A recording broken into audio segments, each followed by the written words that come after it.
I am 100% sure of what this is. He's kind of giving me Luke from Addie LaRue vibes. I'm just not quite sure that this book knows what it wants to be.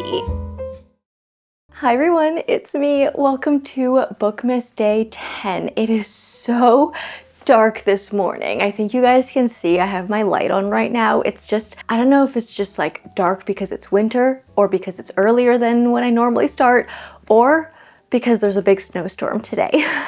Either way, it is so dark this morning, but I feel like that also gives us kind of the perfect vibe to read a book in a day, which is what we're going to be doing today, obviously. So I think it's all going to work out. But yes, anyways, since we are on Bookmas Day 10, we have another blind advent calendar book to read today. So you guys know the drill. Gonna blindly pick one of these 3 remaining wrapped books on the TBR, and then I'm going to read the book in a day today. All right, let's just get right into picking. So, gonna close my eyes and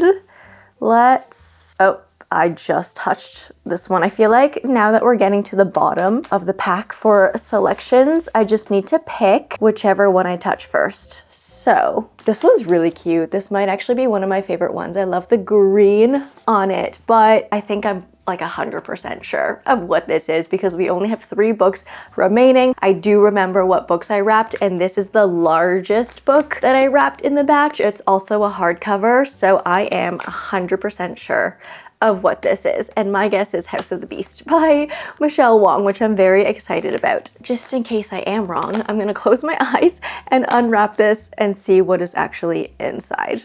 You guys will see it first. House of the Beast? House of the Beast. I'm really excited to read this one. The premise of it sounds really fun, and I think also the formatting of this book is really cool because Michelle Wong actually was one of the illustrators for the Legend of Korra series, like the graphic novels. And so throughout this book, she's done a bunch of illustrations that just pop up throughout the text. So here, I just found one on a random page. We have like an illustration there of some characters. Flip to another random page, we have a little book on there. There's just like, oh, I like this one. It's like a full scene. I feel like that is just such a fun way to tell a story because I've only read a couple graphic novels in my life, but I've recently read Heartstopper, and I feel like when I'm reading a book, I prefer to read a book with a lot of words, but I do like the idea of having images in a book. So I think with something like a true graphic novel, that might be too many illustrations for me, but I feel like this could work really well, where we do have like a full narrative story told in like words, but then with these illustrations to help guide you along the way. So you get these visuals along the way, but I'm so excited to read this. For the synopsis, I will just read this one to you. I'm pretty sure it's about someone from a noble family who wants to take their family down or something like that and makes a deal with the devil. Anyways, I'll read it because they said it better. So it says, born out of wedlock and shunned by society, Alma learned to make her peace with solitude so long as she had her mother by her side.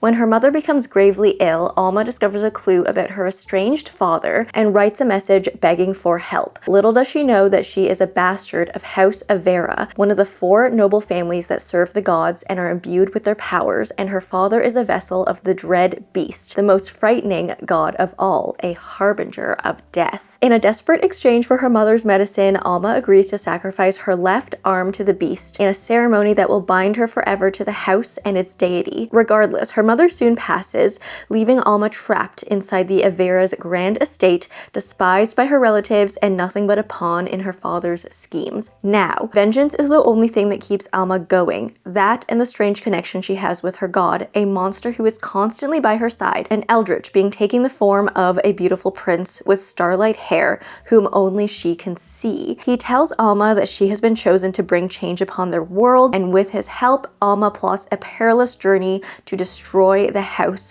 that stole everything from her. So yeah, this is, I don't know, it sounds like a very rage-filled story. It just sounds like a fun twist. I'm pretty sure this is a romantasy, that's the genre. Either that or a fantasy romance. I'm so excited to get into this. I'm really curious about this one. It's supposed to be like a very gothic, atmospheric read, so let's get into House of the Beast.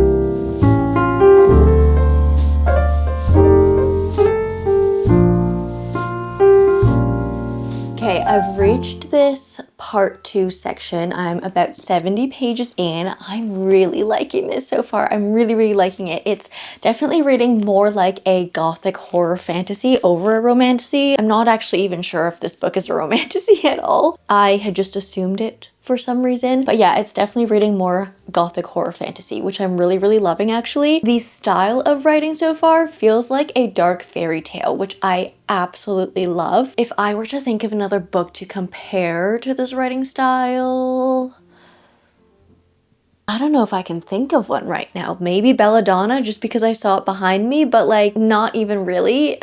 Maybe I'm just thinking of that because that one also reads like a gothic fantasy. But yeah, it's just very like dark fairy tale-y. The illustrations have been wonderful so far. They're not like so often. It's not like one on every page, but it's maybe one on every few pages. So in, I guess, like more significant moments, you'll get an image, but also on some like non-significant moments you'll also get an illustration of that moment. Like there was one moment where she like took some like buns, like some food off a plate, and there was an illustration of the little buns, stuff like that. But I feel like it's just making the whole experience feel a lot more like atmospheric, and I'm obsessed with the images. I think they are so well done in this book.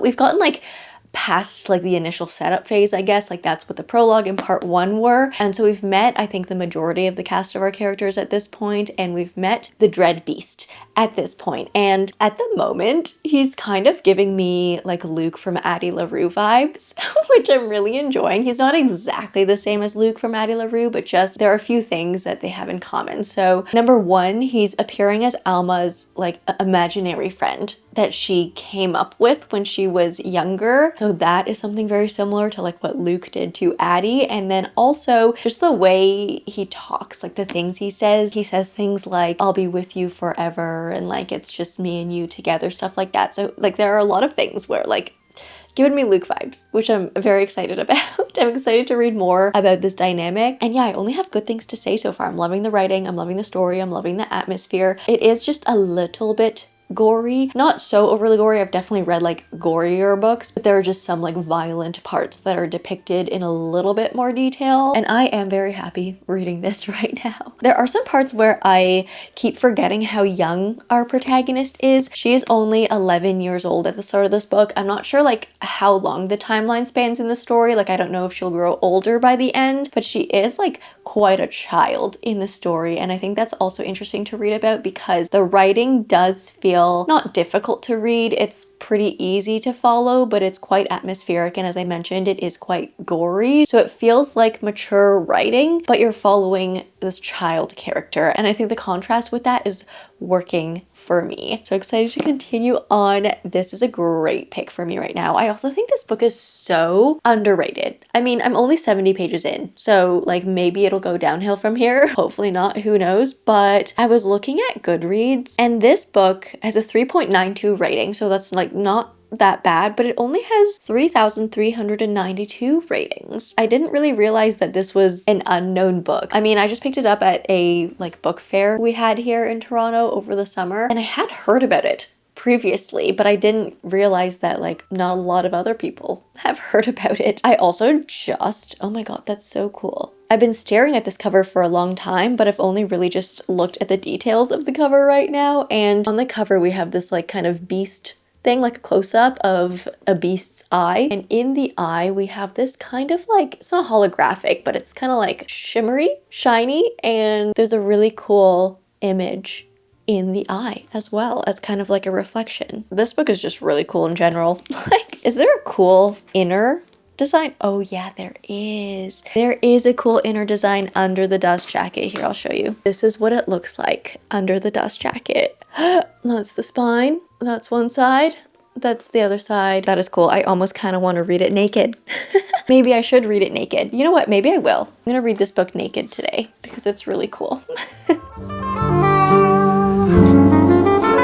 Okay, literally on the next page, like, did I not just mention that I was wondering if there would be like time jumps, or I didn't know how long the time frame of the story would be? Well, I flipped over to the next page and it says 8 years later. So yes, indeed, our character is not 11 years old throughout the entire story. I mean, I kind of expected that. I suspected, like, there's no way a story like this could be told in its entirety following an 11-year-old. But just so you know, yes, she does get older.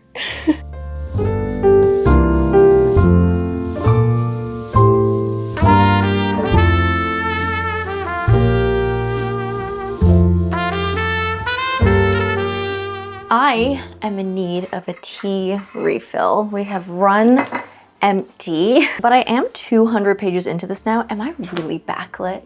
I feel like I'm really backlit. Is this better over here? Barely. Okay, we'll just go this way. There we go, there's good lighting. I am about halfway through now, and I think like the kettle's real loud. Maybe I'll wait. I'll wait for I'll wait for my water to finish boiling before giving you an update. One sec.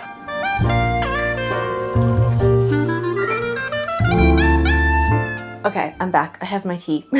What was I saying? Oh yeah, now that we're getting into part 2 and we're halfway through the book, we're definitely into the meat of it. I feel like this is giving me the Familiar vibes. Like The Familiar by Leigh Bardugo. It's similar in the sense that in both books, the opening of the stories was just so like deliciously dark and juicy in that very moody, gothic, atmospheric way. Like all of the stuff I was saying, like when I was raving about the first part of this book, that's how I felt about The Familiar too. But then now that we're getting into part 2, the story has completely taken a turn. Like a turn that I don't think was in the plot synopsis. We're basically getting into this sort of a trial situation, which like, you know me, don't get me wrong. I love a good fantasy trial. Like I love a fantasy trial story, but it's just not something that I expected in a book like this. And I feel like now that we're focusing more on this competition, that sort of like gothic horror deliciousness part of the story, the essence of it has really disappeared. And we have now changed the entire tone of the world, of the writing even. Like it feels very different. It feels like a completely different book. So I'm a little torn about it. I'm a little torn because like on one hand, this competition trials thing that is coming up sounds like a fun thing to follow. But then at the same time, I feel like we've lost a bit of the soul of this book, if that makes sense. But that being said, I am halfway through. I'm gonna continue reading and hopefully I just want to I want to capture that like yumminess of like the dark gothic vibe. I want to get that back, but we're gonna keep reading.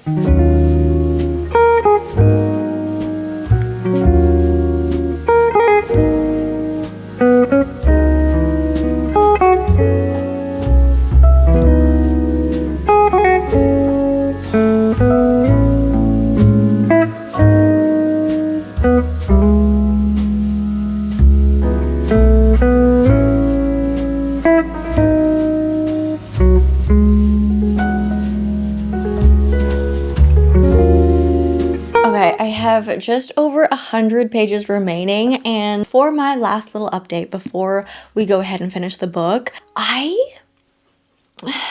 do I say this? I think the book is not bad. I don't think the book is bad whatsoever. I think there's a lot of potential. I think Michelle Wong as an author has a lot of potential, but I'm just not quite sure that this book knows what it wants to be, kind of like for a multitude of different reasons. So on one hand, as I was mentioning before, the genre of this book is a little bit confusing. The prologue and part 1 started off so strong with those gothic horror vibes. I feel like we were getting into this like dark, character-driven, moody, atmospheric story. And then in part 2, it was like, nope, we're actually going to do these like trials. And then it slowly started becoming a full like, oh, the world is in danger kind of a story. So in terms of the genre of like what type of fantasy that this fantasy wants to be, I think it's just a little bit confusing for me. And then on top of that, I think the world itself is confusing to me because at the beginning, I was under the impression that we were in this like older period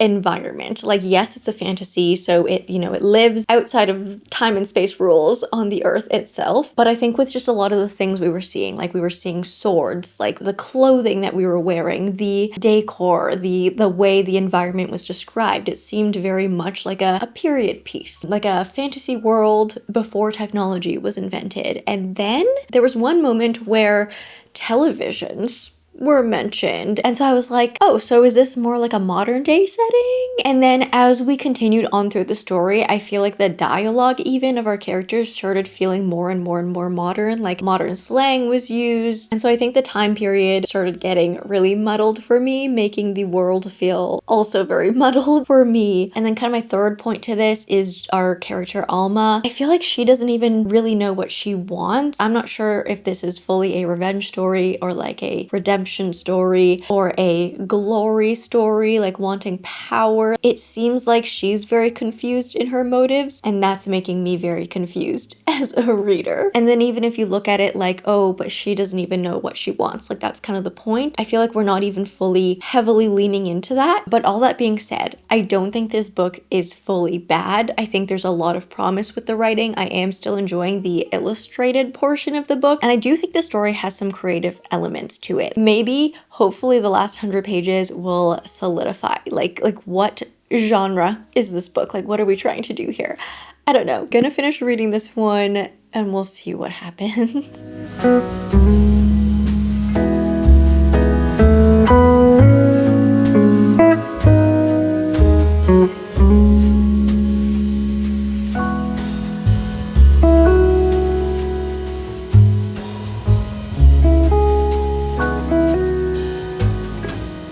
I did it. I finished House of the Beast. Hold on, I kind of want to put the dust jacket back on now that I'm done reading it. Okay. Final thoughts. I think everything I said previously still stands. I think this book had just a little bit of an identity crisis, at least in my opinion, like my experience reading it. But I think there were some really good elements to the story, and I think the very end of it, the final conclusion, I like the direction that went in. So I think that was well done. I have a feeling that this story actually would have been better as a duology because the parts felt so different from one another. It maybe would have felt better if they were split into two separate books. And I really, really, really wish that first part, that prologue in part 1 where Alma was younger when she was 11 years old, I really do wish that we saw her grow up more, because I think like the way her character was written throughout the book, we didn't really see a lot of character development. Like even at the end, yes, she went through all of these ordeals and like ended up in a different place, like physically, I guess, from when she started. But in terms of like inner character development, I don't think she was very different at the end of the book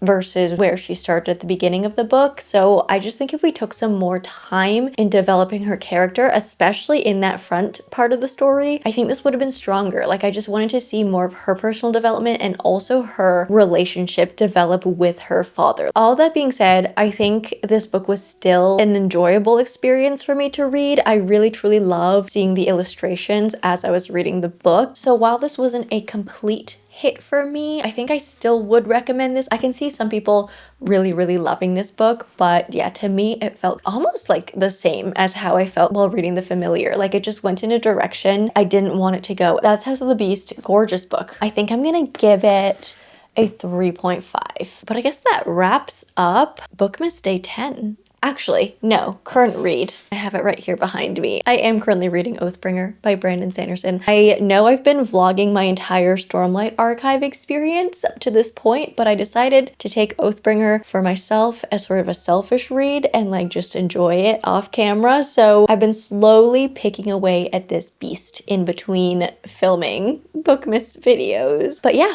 all that being said, that's it for Bookmas Day 10.